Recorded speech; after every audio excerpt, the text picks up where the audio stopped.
உயிர்த்தெழுந்த இயேசு கிறிஸ்துவின் வல்லமை ஊழியங்கள் வழங்கும் வசனப் பெட்டகம். இயேசுவே கர்த்தர். இயேசுவையே தேவன் ஆண்டவரும் கிறிஸ்துவுமாக்கினார். இயேசுவே ராஜாதி ராஜா, கர்த்தாதி கர்த்தா. கிறிஸ்துவே மரித்தோர் மேலும் ஜீவனுள்ளோர் மேலும் ஆண்டவர். கிறிஸ்துவே போதகரும் ஆண்டவருமாயிருக்கிறார். வசனப் பெட்டகத்தின் இன்றைய தின கருப்பொருள் அன்பு. மேலும் நமக்கு அருளப்பட்ட பரிசுத்த ஆவியினாலே தேவ அன்பு நம்முடைய இருதயங்களில் ஊற்றப்பட்டிருக்கிறபடியால் அந்த நம்பிக்கை நம்மை வெட்கப்படுத்தாது.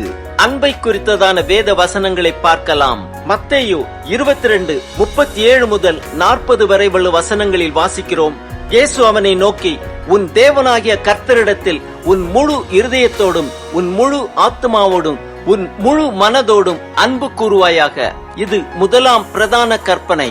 இதற்கு ஒப்பாயிருக்கிற இரண்டாம் கற்பனை என்னவென்றால், உன்னிடத்தில் நீ அன்பு கூறுவது போல பிறனிடத்திலும் அன்பு கூறுவாயாக என்பதே.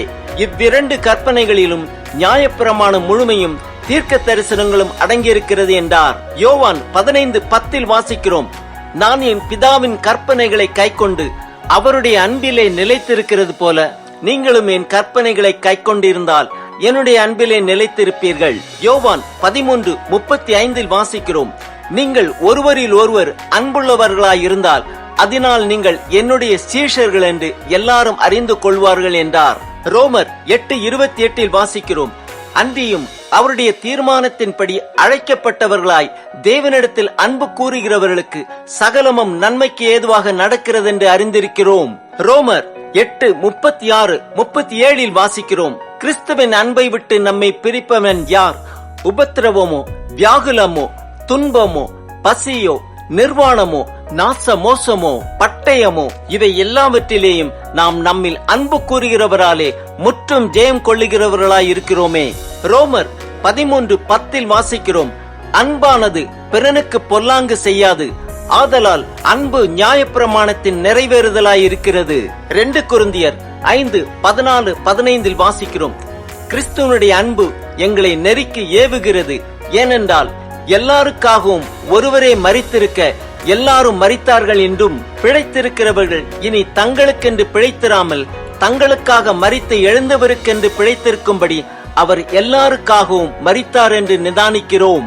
எபேசியர் 2:4-5 வாசிக்கிறோம், தேவனோ இரக்கத்தில் ஐஸ்வர்யமுள்ளவராய் நம்மில் அன்பு கூர்ந்த தம்முடைய மிகுந்த அன்பினாலே அக்கிரமங்களில் மரித்தவர்களாயிருந்த நம்மை கிறிஸ்துவுடனே கூட உயிர்ப்பித்தார். கிருபையினாலே ரட்சிக்கப்பட்டீர்கள். 1 பேதுரு 1:22 வாசிக்கிறோம், ஆகையால் நீங்கள் மாயமற்ற சகோதர சிநேகம் உள்ளவர்களாகும்படி ஆவியினாலே சத்தியத்திற்கு கீழ்ப்படிந்து உங்கள் ஆத்துமாக்களை சுத்தமாக்கி கொண்டவர்களுமாயிருக்கிறபடியால் சுத்த இருதயத்தோட ஒருவரில் ஒருவர் ஊக்கமாய் அன்பு கூறுங்கள். 1 யோவான் 4:9 வாசிக்கிறோம், தம்முடைய ஒரே பேரான குமாரனாலே நாம் பிழைக்கும்படிக்கு தேவன் அவரை இவ்வுலகத்திலே அனுப்பினதினால் தேவன் நம்மேல் வைத்த அன்பு வெளிப்பட்டது. 1 யோவான் 3:16 வாசிக்கிறோம், அவர் தம்முடைய ஜீவனை நமக்காக கொடுத்ததினாலே அன்பு இன்னதென்று அறிந்திருக்கிறோம். நாமும் சகோதரருக்காக ஜீவனை கொடுக்க கடனாளிகளாய் இருக்கிறோம்.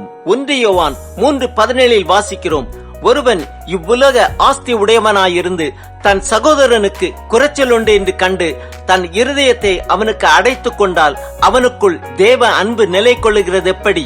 1 யோவான் 4:21 வாசிக்கிறோம், தேவனிடத்தில் அன்பு கூறுகிறவன் தன் சகோதரனிடத்திலும் அன்பு கூற வேண்டும் என்கிற இந்த கற்பனையை அவராலே பெற்றிருக்கிறோம். ஆம், நமக்கு அருளப்பட்ட பரிசுத்த ஆவியினாலே தேவ அன்பு நம்முடைய இருதயங்களில் ஊற்றப்பட்டிருக்கிறபடியால் நாம் காண்கிற சகோதரனிடத்திலும் அன்பு கூறுவோம். நம் தேவனாகிய கர்த்தரிடத்தில் நம் முழு இருதயத்தோடும் நம் முழு ஆத்மாவோடும் நம் முழு மனதோடும் அன்பு கூறுவோம். நம்மிடத்தில் நாம் அன்பு கூறுவது போல பிறனிடத்திலும் அன்பு கூறுவோம். அவ்வாறு நியாயப்பிரமாணத்தை நிறைவேற்றுவோம்.